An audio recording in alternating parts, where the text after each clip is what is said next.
Están al aire.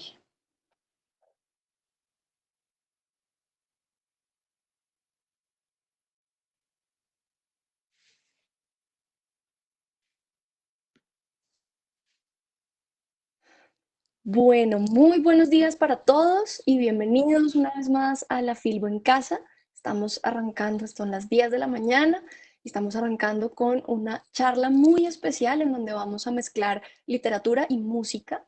Hoy nos acompañan unos invitados que queremos mucho de la casa de La Filbo, que son el escritor colombiano Albeiro Chavarría y la banda Lado Sur. En este momento nos acompaña Cris Mosquera. Cris, Albeiro, muchas gracias por estar aquí, muchas gracias por hacer parte de la Filbo en Casa. Los dejo para que tengan esta lectura musicalizada y a todos ustedes los que nos están viendo desde casa, gracias por su sintonía, por su compañía y que disfruten del evento. Bueno, muchas gracias. Gracias a todos los que nos están acompañando a esta hora de la mañana. Quiero presentar pues como este invitado que tenemos hoy. Nació en el 63 como Fito Páez, pero no en Argentina, sino en Bello. Creció en Yarumal, en el lugar de las montañas grises, y volvió a su pueblo muchos años después a través de la palabra escrita, a través puntualmente de su novela La niebla no pudo ocultarlo, de la que vamos a hablar, digamos, en esta conversación. Pasó por el periodismo, deambuló entre la reportería y desde 2006 se dedicó a escribir. Han pasado 14 años, múltiples reconocimientos y una veintena de libros publicados. Y bueno, él es Albeiro. Albeiro, ¿cómo estás? Qué gusto hablar contigo aquí a la distancia. Cris, buenos días y buenos días a todos mis amigos de La Filbo en Casa y a todos los que nos están viendo. Pues muy contento de estar aquí para hablar de algo que nos gusta a los dos, la música, la literatura, eh, temas que están muy compaginados y como lo vamos a ver en esta charla, pues uno a veces se alimenta de lo otro. Y bueno, estamos aquí para hablar con nuestro público, para expresar un poco lo que sentimos acerca de lo que hacemos y bueno, no, muy complacido de estar contigo, Chris. Bueno, yo tengo, digamos, una primera pues, pregunta, y es, he visto que en estos 14 ya casi 15 años de carreras, pues tienes una producción larguísima, ¿no? Es decir, ahora estábamos buscando como qué libros escoger para esta conversación, y fue como casi que un acto de, este título me gusta, esta temática, o hablamos un poco, pero había muchísimo de dónde escoger. Es prácticamente como si estuvieras todo el tiempo en función de escribir como una historia, ¿no? Bueno, sí, llevo 15 años, hace 15 años abandoné el periodismo, estaba trabajando en televisión y pues era algo que yo quería hacer desde niño, escribir. O sea, que más bien yo le robé tiempo a la literatura para dedicarme al periodismo y entonces lo que hice fue realmente retomar mi camino. Y bueno, sí, me ha rendido mucho porque es lo único que hago. Realmente hay escritores que hacen otras cosas, pero yo realmente decidí abandonar el periodismo y abandonar cualquier otra actividad. O sea que estoy escribiendo pues todo el tiempo. O sea, antes debería haber escrito mucho más, pienso. Pero, pero bueno, ya acabo de presentar mi nueva novela, que es la número 28. Ya voy a completar 30 libros, sí, ya casi. Tremendo. Y hay un tema ahí que está como en Albeiro, y es un poco la razón de esta charla en la que nos juntó Juana, y es que en tus libros además hay una musicalidad. No hablemos todavía de las canciones, pero sí hay una musicalidad en la palabra escrita, en la prosodia, y luego sí en que a veces, por ejemplo, como en uno de estos libros de los que vamos a hablar hoy, pues como que hay una presencia de la canción pujante que casi que se disputa el protagonismo con el texto escrito, lo ambienta, hace que el lector como que se meta de cabeza y empiece a escuchar cosas, empiece a escuchar viejas canciones mientras lee, ¿no? Sí, he tenido una relación muy cercana con la música desde muy niño. Incluso quise ser músico y la verdad es que desde muy pequeño quise tener una guitarra. Recuerdo que mi sueño era tener una guitarra y pues se la pedía a una persona que estaba alejada de mí. Mi papá me había abandonado cuando yo tenía apenas 3 meses de nacido y me atreví a escribirle una carta pidiéndole una guitarra y nunca me la regaló. Eso fue muy traumático para mí. Entonces, pero seguía creciendo yo escuchando la música, los tangos, las rancheras que ponían en las cantinas del pueblo, la música colombiana que ponía mi abuela, y entonces eso me fue alimentando. Después ya evolucioné a otro tipo de música y me aficioné por el jazz, hasta el punto que fui dueño de un bar de jazz durante 12 años. Ok, ¿qué artistas de jazz te gustan? gusta mucho Ella Fitzgerald, Billie Holiday, me gusta Miles Davis, son artistas que me gustan mucho. Qué nota, está chévere ese dato. Vamos a entrar pues en materia y vamos a arrancar con un libro que el nombre me pareció, además de musical, muy bello y la temática, digamos, evoca un poco también esto que estamos hablando de relaciones con padres ausentes y es Pegote, ¿no? Pegote, ¿en qué año escribiste Pegote? Ahí está. 2013, más o menos. Es reciente, sí, 7 años tiene. Ajá.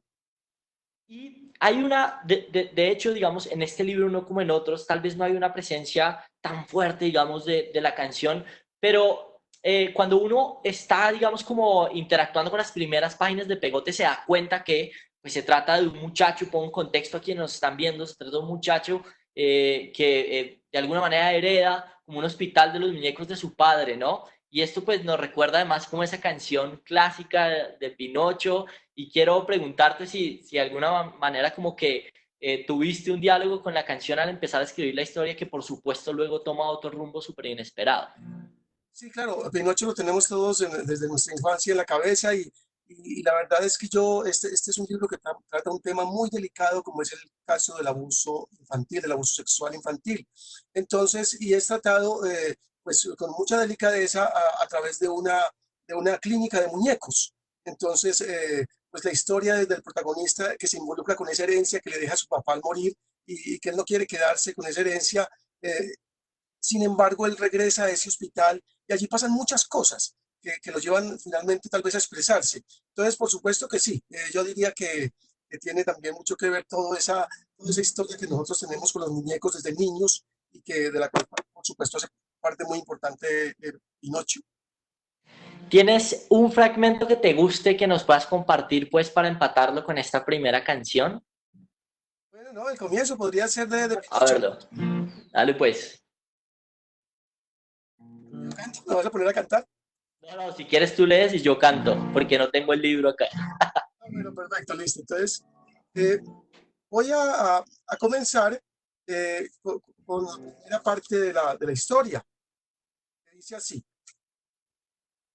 Empiezo por contarles, señor juez y señores del jurado, que mi padre me dejó como herencia un local en la calle 13 del barrio La Última Copa.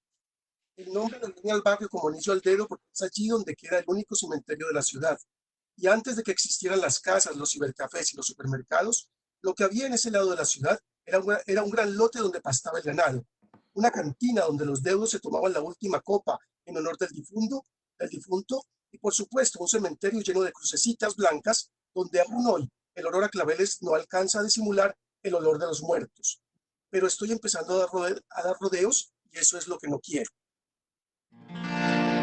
Hasta el viejo hospital de los muñecos llegó el pobre Pinocho malherido, porque un espantapájaros bandido lo sorprendió dormido y lo atacó.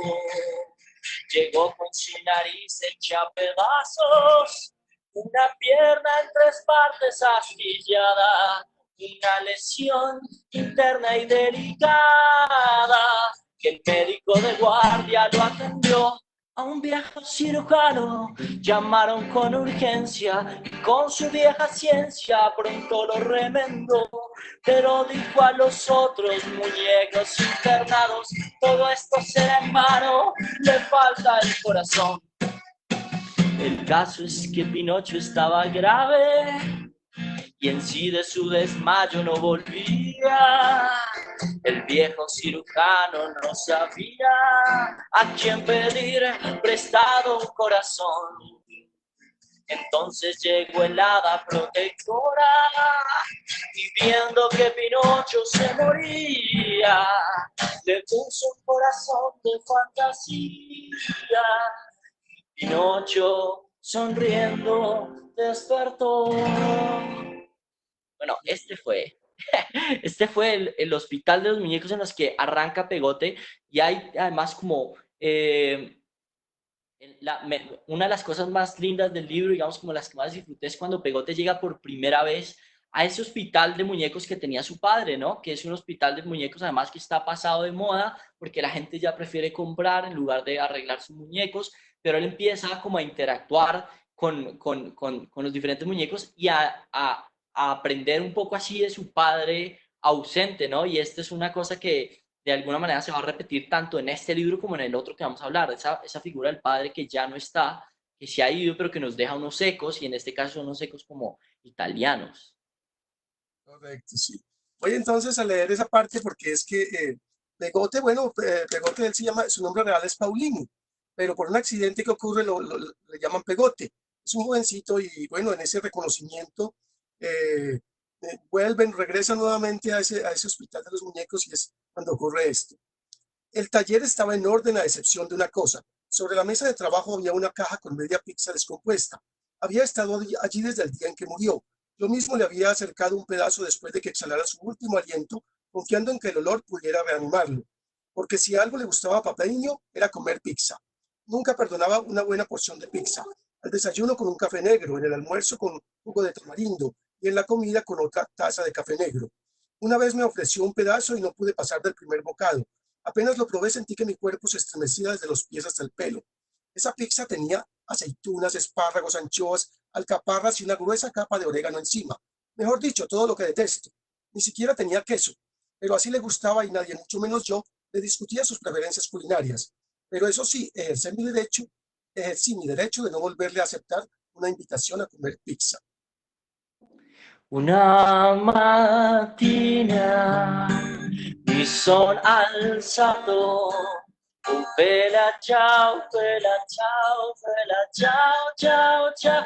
Una mattina mi sono alzato e ho trovato l'invasor, un partigiano, portami via. Oh bella ciao, bella ciao, ciao, ciao, partigiano, portami via, che mi sento di morir. Bueno, Tenemos, cierro esa canción con este pedacito, Chris, disculpa. En los otros cajones solo encontré una bolsa con monedas antiguas, el rostro de un muñeco plástico y unas postales sin usar de Nápoles, una ciudad italiana que, perdón mi ignorancia, yo en ese momento nunca había ido a nombrar. Ya después, cuando me puse a atar cabos, supe que era una de las ciudades que se disputaba el origen de la pizza. Con razón mi padre idolatraba esa ciudad italiana. qué lindo. Este viaje, digamos que va teniendo Pegote, también lo va llevando a descubrir a través de los muñecos como una metáfora, una situación muy dura. Y yo quería preguntarte un poco si uno siempre tiene, digamos, como esta idea que va desde lo estético. Cortázar hablaba un poco como una etapa en la que uno hace una literatura estética, ¿no? Y otra etapa en la que uno se junta un poco como con la realidad social y empieza a ser una literatura un poco más metafísica. Y quería preguntarte por las cosas que te llevaron a escribir este cuento que al principio parece ingenuo, pero que luego va como revelando como unas etapas y unas cosas muy dolorosas de la vida de Pegote, ¿no? Cierto, yo creo que digamos que esta historia comenzó a gestarse cuando yo trabajaba en el periodismo y pues me tocó pues cubrir tantos casos de niños que eran abusados sexualmente y yo quería escribir una historia, pero por supuesto no una historia periodística que se esfumara al otro día, sino que permaneciera.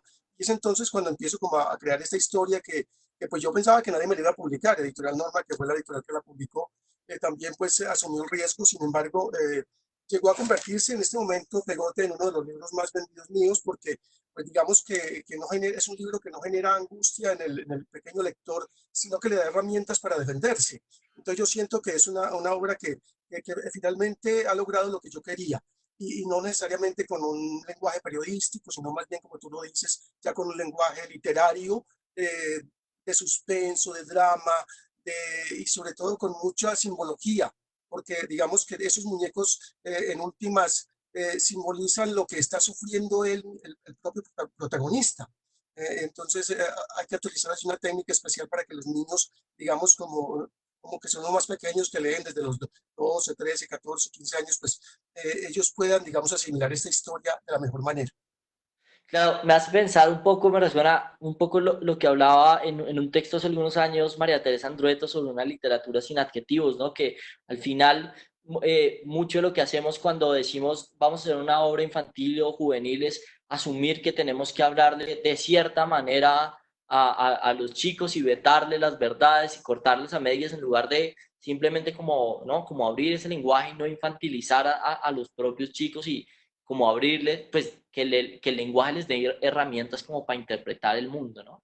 Sí, y la literatura yo creo que tiene que abrir posibilidades y digamos que estos temas de pronto antes no se trataban en el aula, los libros míos pues llegan a casi todos los colegios de Colombia pues es una situación en la que, bueno, es muy fácil llegar y decir, bueno, este tema es complejo, de pronto no lo tratemos, pero la verdad es que cuando ya el maestro, el lector, el promotor, el mediador de lectura, coge el texto y lo lee, se da cuenta que a pesar de que sea un tema duro, la literatura tiene la magia de transformarlo y de darle otra dimensión. Ok, ¿tienes algún fragmento de esa otra parte que quieras compartir con nosotros y lo acompañamos con una canción aquí? Bueno, me gusta mucho cuando él reconoce, bueno, lo que pasa es que Papeño, el papá de Pegote, él es muy minucioso y ese hospital tenía desde sala de urgencias, tenía sala de psicología, Sí, sí, tenía, sí. tenía toda clase, hasta sala de trasplantes tenía. Imagínense, Sí, ustedes, cambiar el brazo de un muñeco pues requiere un trasplante, ¿no? claro. Entonces, Tenía hasta una sala para muñecos abandonados también, ¿no? Que no como un orfanato, como... como un orfanato, sí, Sí, también. sí, sí. ¿Sabes? Voy a leer un fragmento de cuando él llega a la sala de psicología. Papeño decía que no iba a convencerlo, que nadie iba a convencerlo de vender la casa que heredó de mi abuelo. Ni siquiera se dejó tentar cuando unos señores le ofrecieron mucho dinero para demoler todo el caserón y construir un edificio. En la última copa, el edificio más alto tiene 5 pisos, pero son suficientes para tapar el sol de la mañana. Cuando traspasé la puerta del zaguán sentí una corriente de aire frío que me erizó la piel. Después entré al despacho de Papeño. Todo estaba igual que el día anterior, así que di una vuelta por el corredor repitiendo preguntas que ya me había hecho. ¿Cómo fue que a Papeño se le ocurrió abrir una sala de psicología para los muñecos? Está bien que arreglara sus partes dañadas. Un brazo partido es visible y se puede reparar, pero no había ido demasiado lejos, aunque pensándolo bien, muchas veces consolé a Perseo porque estaba triste. Ah, pero era yo el que imaginaba que estaba triste o a veces demasiado eufórico. En cambio, Papeño estaba convencido de que los juguetes tenían sentimientos como las personas. Recuerdo que un día, estando yo debajo de su escritorio, llegó al hospital una niña con una muñeca muy maltrecha. Tenía la cara y los brazos marcados con tinta de bolígrafo. Papeño, después de revisarla, les dijo a ella y a su madre estas palabras que nunca se me van a olvidar. Las enfermedades del cuerpo se pueden curar muy fácil. Lo que es muy difícil es curar las heridas del alma.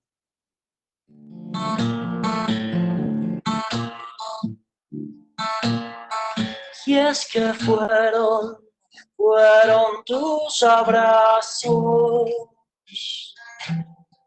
que como sablazos me hicieron pedazos.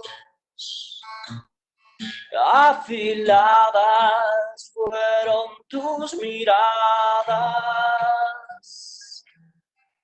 Quedé destrozada y en llanto inundada. Roja y loca la flama de tu boca me quemó y apagarme me toca.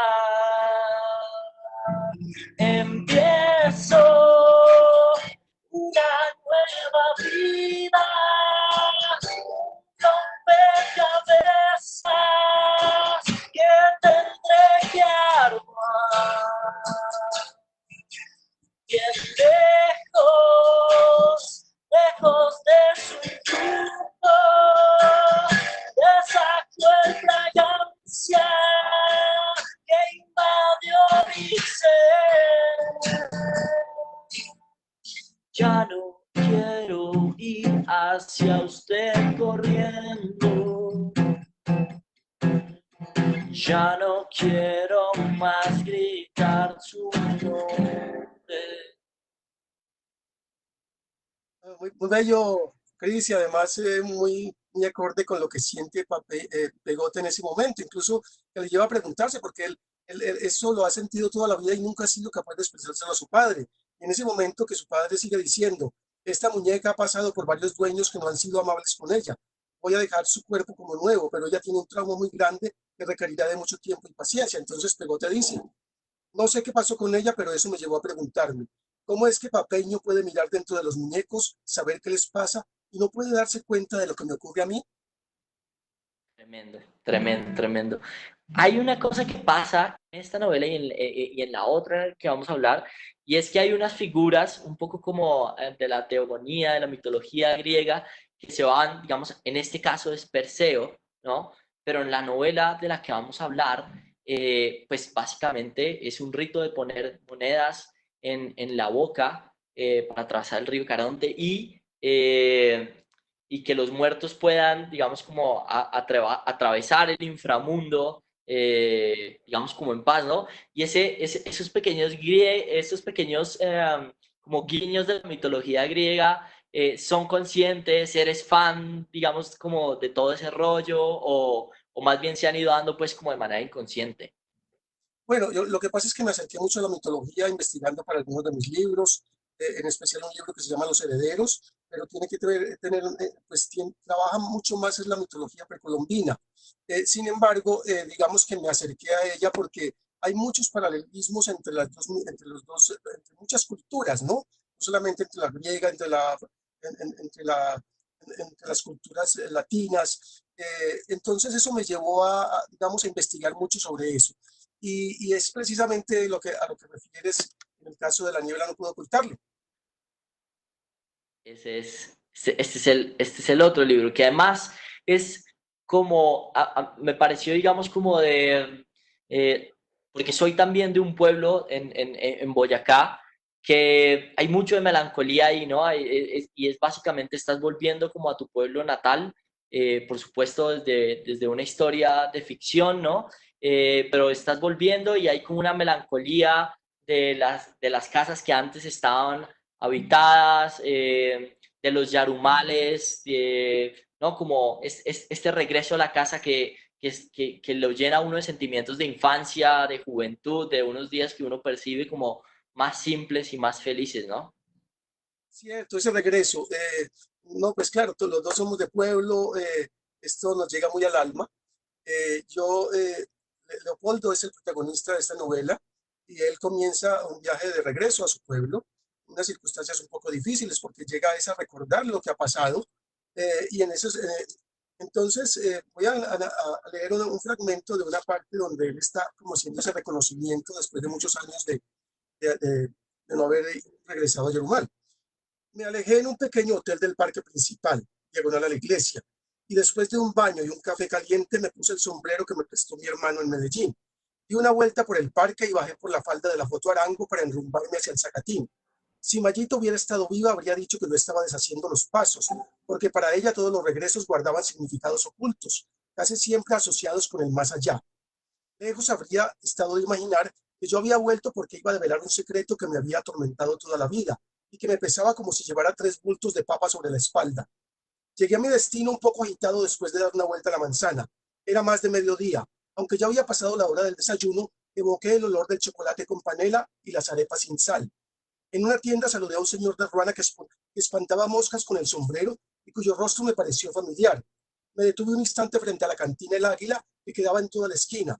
Solo había 3 clientes en una mesa consumiendo cerveza de un guacal que habían puesto en el piso. Sonaba una canción, Las Acacias, que me hizo sentir un nudo en la garganta. Ya no vive nadie en ella. Y a la orilla del camino silenciosa está la casa. Se diría que sus puertas se cerraron para siempre. Se cerraron para siempre sus ventanas. Ya no vive nadie en ella.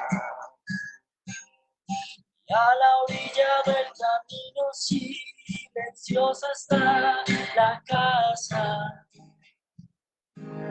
Se diría que sus puertas se cerraron para siempre. Se cerraron para siempre sus ventanas.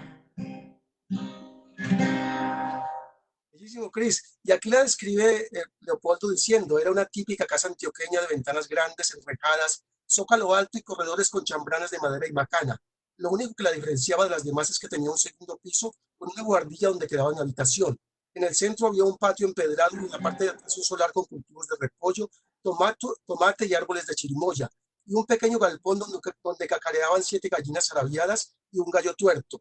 Colindaba con la casa un lote amplio, antes cercado con alambre de púas, que servía de segundo solar y en medio del cual había una piedra gigante a la que llamábamos la piedra del tormento. A su alrededor había un cultivo de maíz, un palo de chirimoyas, un enorme yarumo y unos plátanos.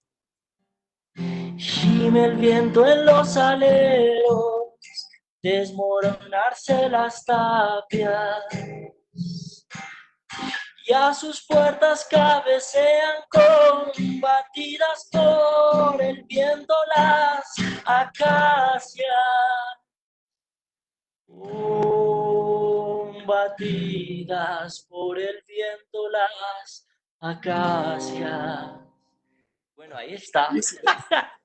La melancolía de regresar a casa, ¿no? Pero esta historia además tiene pues algo de suspenso y es que desde el principio nos están contando que el protagonista Leo vuelve pero a revelar un secreto que lo atormenta, ¿no? Y detrás de ese secreto, un poco como en concordancia con esa narrativa de Pegote, hay también algo muy doloroso que Leo va a ir como revelando, ¿no? Que es como una huella pues como de la violencia en la región.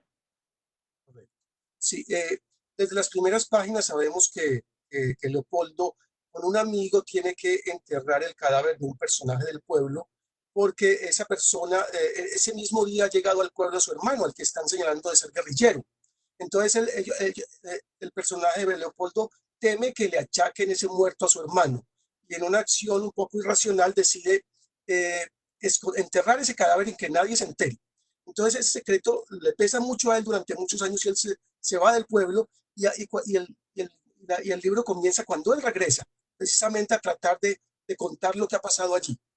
Yarumal fue un pueblo que fue víctima de grupos paramilitares a mediados de los años 90. Y esta historia se basa un poco en esos hechos.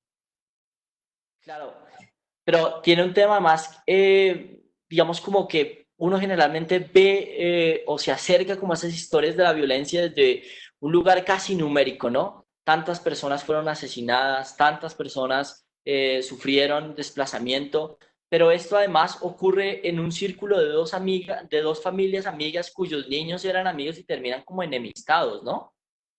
Cierto, sí, lo que tú dices es muy cierto. Digamos que el periodismo se encarga de esos números. Yo creo que la literatura se encarga de mostrar la cara de las víctimas en este caso.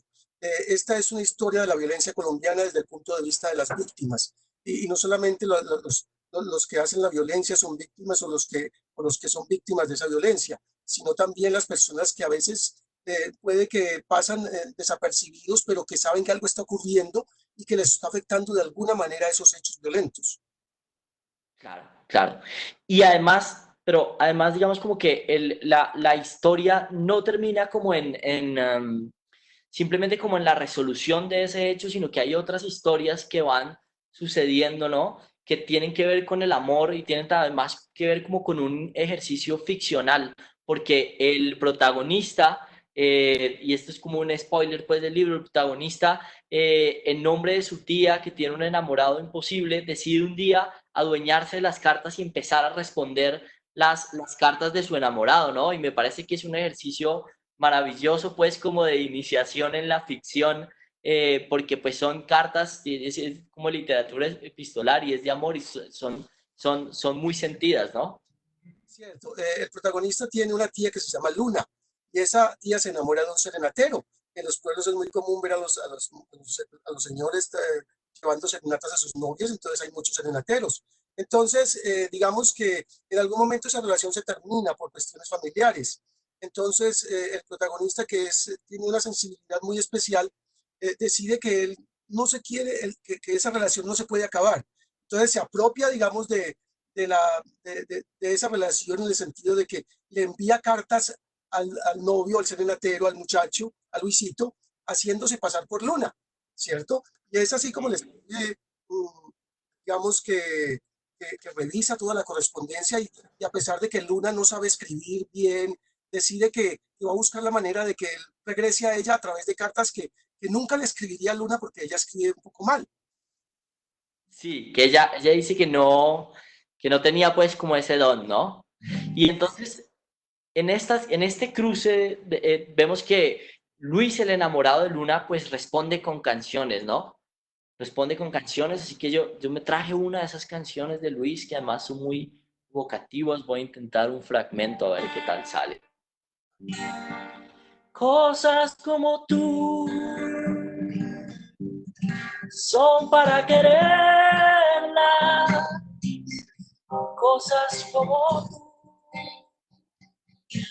son para adorarla, porque tú y las cosas que se te parecen son para guardarlas en mitad del alma.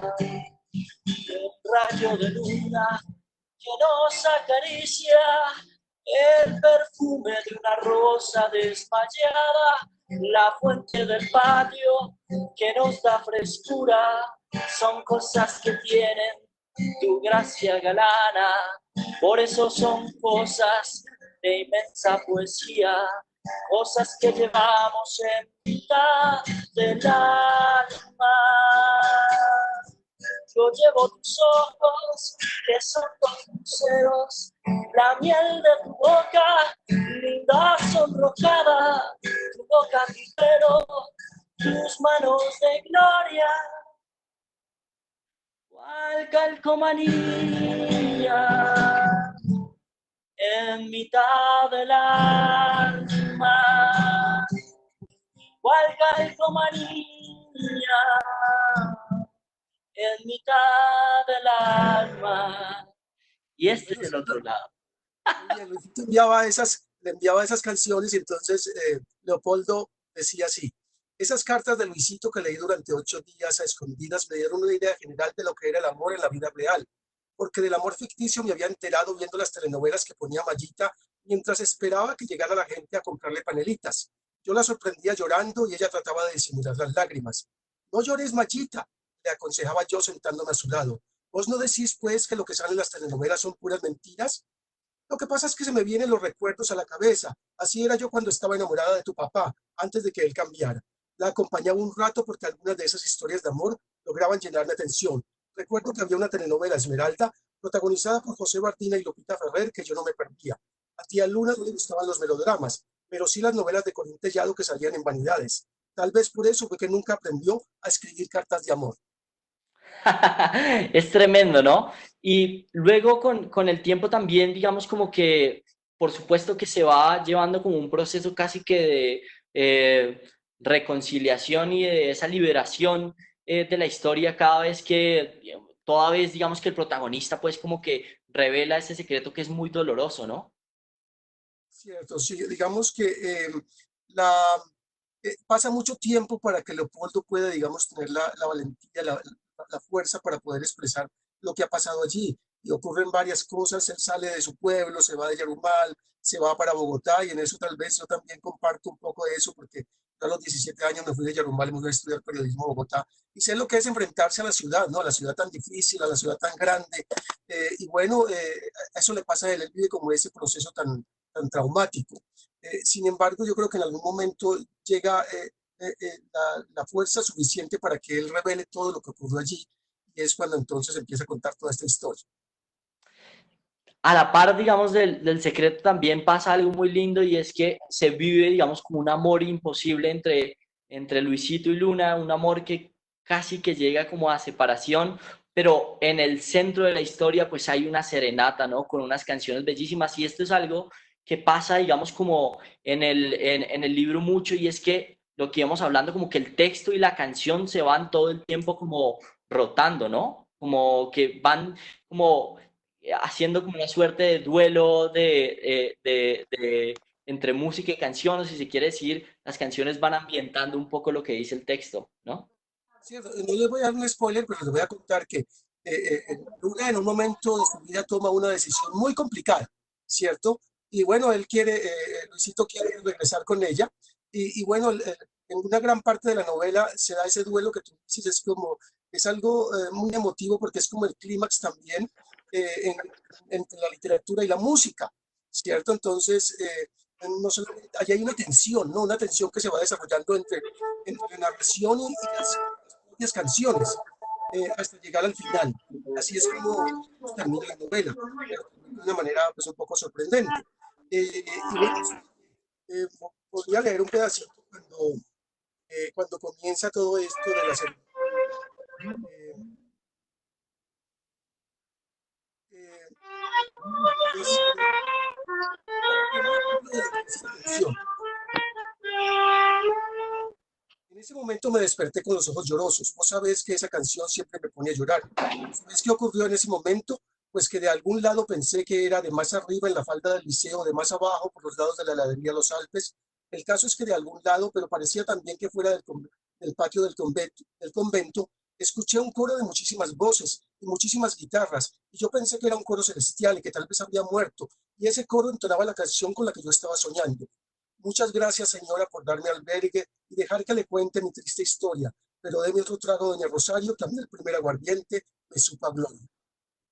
Tremendo. Bueno, para esta serenata nos trajimos a dos integrantes del lado sur.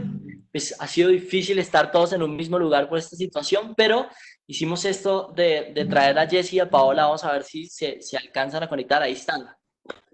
Eso, ¿Cómo están? Así que vamos a emular esa serenata, chicos, ¿no? ¿Cómo están todos? ¿Cómo va todo, Jess? ¿Todo bien? ah, Creo que se está yendo la señal. ¿Ahí estás? ¿Estás con nosotros? el micrófono, por favor. El Sí, micrófono. Listo. Ahí están, ¿ya me escuchan? ya lo Perfecto. escuchamos. Listo, vamos. Sí, bien, Se escucha bien. adelante. Bueno, esto dice así.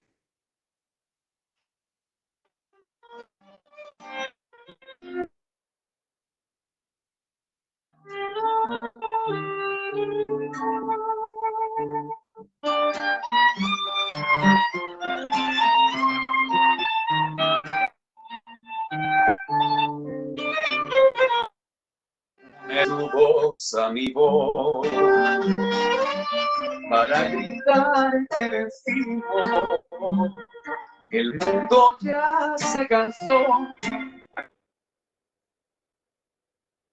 renunciar ni ocultarnos, porque ocultar nuestro amor sería tapar con un dedo la tormenta del sol, negar la gracia de Dios, decir que lo blanco es negro. Amor, nada nos pudo separar, luchamos contra toda incomprensión. El cuerpo ya no hay nada que contar. Triunfamos por la fuerza del amor. Me tu voz a mi voz para gritar que vencimos. Y si es pecado el amor, el cielo da explicación, porque es mandato divino. Dale mi paro.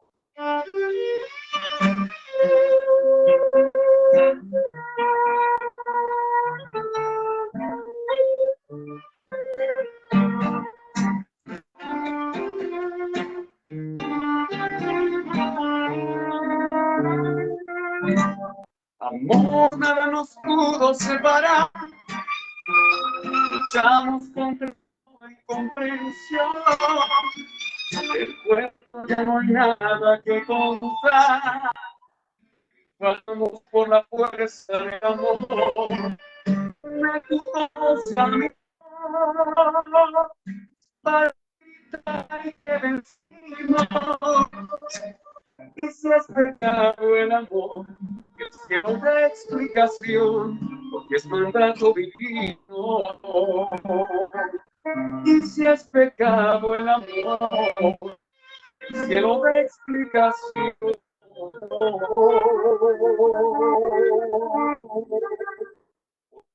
Gato divino.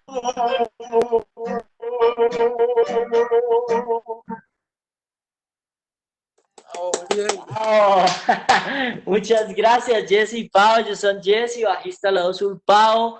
Gus, que era imposible conectarnos a todos, pero pues estamos haciendo este ejercicio también de estar aquí conectados y estar conversando pues como entre los libros y las canciones. Albeiro, muchísimas gracias, Gracias por la invitación. gracias, Gracias gracias a la por estas par de historias tan lindas que escribiste. Sabemos que tenemos ya tu nuevo libro que está atrapado en la red. Estaremos muy pendientes pues de todo lo que estés publicando. Es un placer, digamos, como haber hablado contigo. Y bueno, nada, muchísimas gracias a todos por hacer parte de esta conversación y a ti por conversar con nosotros, Albeiro. Gracias, Cris, por esa música tan linda, por esa intervención tan especial. La verdad es que ha sido un momento inolvidable. Me he emocionado mucho con la música, con las letras de todo esto. Bueno, no, un abrazo fuerte a todos los que nos escucharon, a la Filbo. Y bueno, y espero que nos volvamos a encontrar pronto. Así será, así será. Por ahí hay algunos comentarios. Alba García dice, la música es una herramienta artística muy importante. Y está diciendo Germán García, es positivo este encuentro virtual entre el arte y la literatura. Vanessa Sea dice, esta función entre la literatura y la música me recuerda a Que viva la música de Andrés Caicedo, ¿no? Que está también seguramente pues un referente en el tema. Alejandra Mojica dice que buen formato con el libro, me gusta mucho. Bueno, y estos son como los comentarios que se han hecho por ahí.